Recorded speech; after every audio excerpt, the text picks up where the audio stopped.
चरणारविन्दपूजनम् अथ मन्दिरोद्घाटनविधिः समस्तलोककल्याणाय BAPS हिन्दुमन्दिरस्य उद्घाटनम् अहं करोमि। इस वक्त जय श्री राम के जो नारे हैं वो अबू धाबी में लग रहे हैं and many Indians are enjoying it. निडर कौमों का निडर वजीर आजम ऐसे ही जवाब देता है। आपने एक चीज नोट की है कि नरेंद्र मोदी जो है वो हिंदी में बात करते हैं just to give a message और ओनरशिप लेते हैं हिंदी लैंग्वेज की। एक सेंसिबल, एक विजनरी शख्सियत हैं, न सिर्फ अपनी कौम को आगे लेकर जा रहे हैं। बड़ी ही इंटरेस्टिंग और बहुत ज़बरदस्त किस्म का एक इवेंट जो है वो यूएई ने किया है, मंदिर की इनॉग्रेशन। और मैं तो बिल्कुल प्लान कर रही हूँ कि कब जाकर मैं वहाँ पे मंदिर को विजिट करूँ और देखूँ कैसा बना है। और कहा जाता है कि nobody could even have thought of having a मंदिर in अबू धाबी। अपनी बात पहुँचा दी है, इसे कहते हैं धीमे लहजे में मुंह तोड़ जवाब। As if they have a control or they have conquered Abu Dhabi as maybe a second home for Indians. जो लोग छाती पीट रहे थे भगवान राम के प्राण प्रतिष्ठा पर, मुझे लगता है कि अभी ठंडक हुई भी नहीं होगी, खुजली बंद भी नहीं हुआ होगा, बरनौल अभी लगा ही रहे होंगे। लो भैया एक और उनके लिए धमाका हो गया है। लोगों को प्रायोरिटी देता है, वही डेमोक्रेटिक पर्सन है, वही डेमोक्रेसी चला। शायद इस वजह से नरेंद्र मोदी की बड़ी पॉपुलैरिटी है कि वो कौम के लिए लड़ते हैं, कौम के लिए लड़ते हैं। वो कहते हैं इंडियंस के लिए भी आपको हिंदी सीखनी पड़ेगी। नमस्कार दोस्तों, मैं हूं भुवन। आप देख रहे हैं भुवन सबर एवान। दोस्तों, प्रधानमंत्री जी ने उद्घाटन करते समय पूरे अबू धाबी में गूंज उठा मंत्र और मोदी जी मंदिर के अंदर पूजा किए। BAPS बनाया है ये मंदिर और मंदिर 27 एकड़ के बनाया है और इसकी लागत 700 करोड़ रुपया। और दोस्तों, इसकी मटेरियल्स इंडिया से इंपोर्ट किया गया है और मोदी जी ने वैश्विक आरती की है। इस आरती के जानकारी के बारे में बता दूं, इस आरती को वैश्विक आरती कहा जाता है जो इंडिया और UAE और बाकी सारे अन्य देश में किया गया है आरती। तो दोस्तों, UAE में देखकर मंदिर पाकिस्तान का मीडिया बखला गया है। चलो देखते हैं आगे। जिसे कहा जाता है ना cultural diplomacy, religious diplomacy, political diplomacy, तो वो करते ही रहते हैं। और मज़े की बात यह है कि इस वक्त जय श्री राम के जो नारे हैं वो अबू धाबी में लग रहे हैं and many Indians are enjoying it as if they have a control or they have conquered Abu Dhabi as maybe a second home for Indians. और अभी जैसे एक वर्ल्ड गवर्नमेंट समिट हो रही है अबू धाबी में, वहाँ पे आपने एक चीज़ नोट की है कि नरेंद्र मोदी जो है वो हिंदी में बात करते हैं just to give a message और ओनरशिप लेते हैं हिंदी लैंग्वेज की।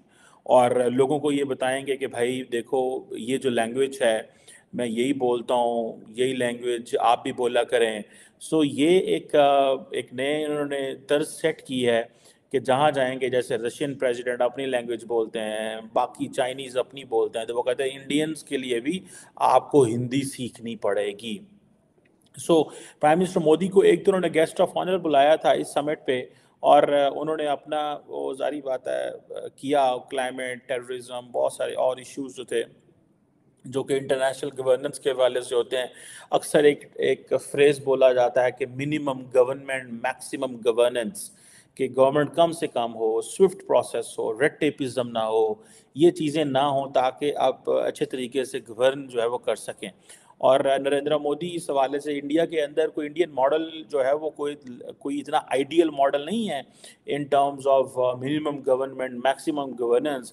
बट इंडिया के अंदर क्योंकि डिजिटल पब्लिक इंफ्रास्ट्रक्चर इतनी तेज़ी से डेवलप हो रहा है दैट दे डू अंडरस्टैंड कि हमें हमारा जो मॉडल है उसकी वैल्यू वर्थ होगी और हम दुनिया को ये कह सकते हैं। एंड ये जो इसमें ये जो वर्ल्ड गवर्नमेंट समिट में नरेंद्र मोदी को बुलाया गया है, primarily it's not because of the best governance of India, but this is because of उनका जो एक political narrative है domestically, internationally, plus as a consumer market, as a big financial destination जहाँ पे retailers सारे जो लोग हैं वो आ रहे हैं और आके वो अपना काम करना चाहते हैं. So I think that is what is attracting जो है अब ये जो इसके हवाले से बात हुई कि ये जो बाब्स मंदिर है अबू धाबी में और 8 नेवी के जवान छुड़वाना, एक्स नेवल ऑफिसर्स को छुड़वाना, ये कहा जा रहा है कि ये प्राइम मिनिस्टर मोदी के जो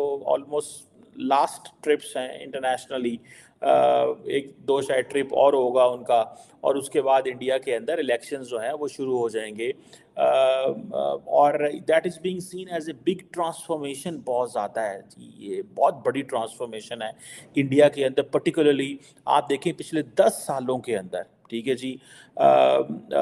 और कहा जाता है कि nobody could even have thought of having a mandir in Abu Dhabi, ठीक है जी, and particularly in those Islamic communities and Islamic countries जहाँ पे which are basically considered as a, जिसे कहते हैं ना, bastion of Islam or something like, आप कह लें कि उसको strong hold of Islam हो, जहाँ पे 100% almost 99% लोग जो है वो मुसलमान हों और लोकल्स बड़े कम हों जो नॉन मुस्लिम हों। सो ये चीज़ करना, आई थिंक ये इसको इंडिया का ये जो ट्रांसफॉर्मेशन है, ये एक इंडियन डिप्लोमेसी की सक्सेस है, ये one have to acknowledge it, और I think that's why they are बड़ी ही इंटरेस्टिंग और बहुत जबरदस्त किस्म का एक इवेंट जो है वो यूएई ने किया है, मंदिर की इनॉग्रेशन। और मैं तो बिल्कुल प्लान कर रही हूँ कि कब जाकर मैं वहां पे मंदिर को विजिट करूं और देखूं कैसा बना है। क्या कहेंगी आप एज अ इंडियन मुस्लिम, क्या फीलिंग्स हैं? क्या अच्छा लग रहा है कि यूएई में जो है वो इस तरह से मंदिर की इनॉग्रेशन हुई है फर्स्ट टाइम? डेफिनेटली मुझे बहुत बहुत प्राउड फील होता है, और मैं हमेशा अपने माँ बाप के शुक्रगुजार हूँ और शुक्रिया अदा भी करती हूँ कि उन्होंने मुझे भारत में जन्म दिया, क्योंकि भारत हमेशा से बहुत खूबसूरत रहा है, लेकिन कुछ वक्त तक भारत को बहुत दशा और दिशा दोनों खराब कर दी गई थी कांग्रेस की वजह से। पर पिछले 10 साल में मोदी जी के नेतृत्व में जिस हिसाब से भारत से लेकर के भारत के सिविलाइजेशन और कल्चर, सभ्यता और संस्कार का ढंका जो है, भारत के सिविलाइजेशन का ढंका अब मुस्लिम देशों में भी आवाज आ रही है, ये बहुत अच्छा लग रहा है आरजू जी। एंड द सेकेंड थिंग कि मैं ये भी कहना चाहूंगी आपके साथ, क्योंकि आपका प्लेटफॉर्म बिल्कुल ओपन प्लेटफॉर्म होता है, तो जो लोग छाती पीट रहे थे भगवान राम के प्राण प्रतिष्ठा पर, मुझे लगता है कि अभी ठंडक हुई भी नहीं होगी, खुजली बंद भी नहीं हुआ होगा, बरनौल अभी लगा ही रहे होंगे, लो भैया एक और उनके लिए धमाका हो गया है। पर बहुत खूबसूरत मंदिर बन